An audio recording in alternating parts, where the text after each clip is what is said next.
Storytime. The writer Muhammad Mbaga. Episode 3. Follow for more episodes. She wondered, what is useful to me? She was young, beautiful and rich with everything her heart could desire.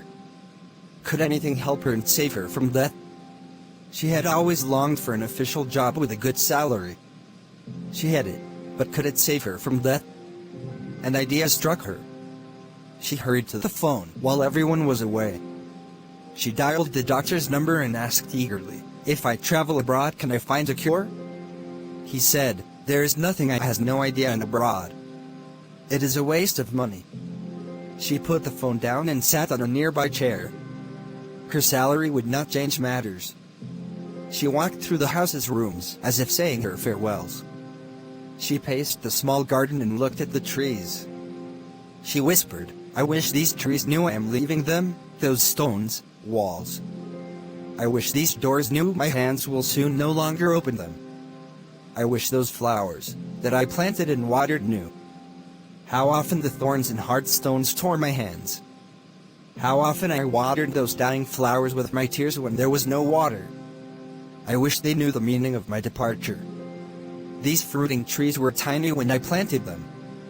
I did my best to help them flourish until they grew up healthy and fruitful. Will they know I am soon leaving? Will they remember my days in their company? What about these seeds I used to rest on? Will they miss my presence? Will they be ready for someone else to settle on them? My writing desk felt my writing in tears and in smiles. Does it know I am leaving? Will it miss my pen and papers in its drawers? I wish they all knew I am leaving. I wish I had known I was leaving, then I would not have cared so much for this life. I would not have felt proud and arrogant. Had I known I were a guest in this world, I would not have been cheated or tempted by its luxuries.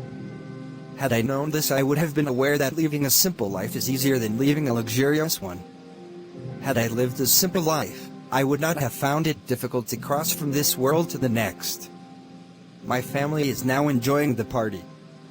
How often I longed for such parties, how much I cared for fashion and hairstyles.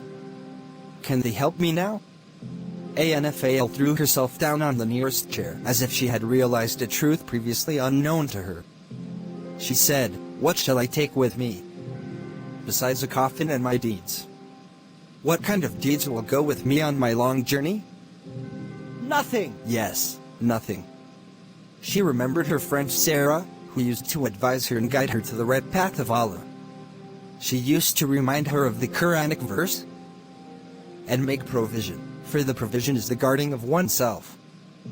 Al-Baqarah 2:239. She had never considered the importance of good deeds. Now she was in need of such deeds, to present to Allah. She would stand to give her account, but what would she say? How could she expect Allah's mercy when she disobeyed His orders? How could she ask for forgiveness when she never even thought of obeying Him in her life's affairs?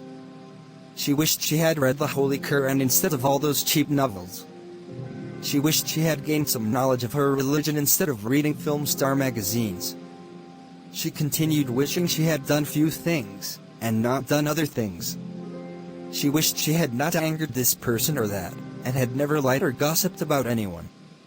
She wished she had not been proud and despised the poor.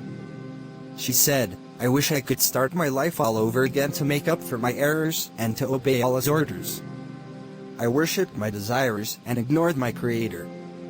I wish I could live for a while to make up for my sins." She remembered a Quranic verse her grandfather used to recite, until when death overtakes one of them he says, "Send me back, my Lord. Haply I may do good in that which I have left." By no means. It is a mere word that he speaks, and before them is a barrier until the day they are raised. Al-Mu'minun 23:99. Like and share. Leave your comments on the comments section.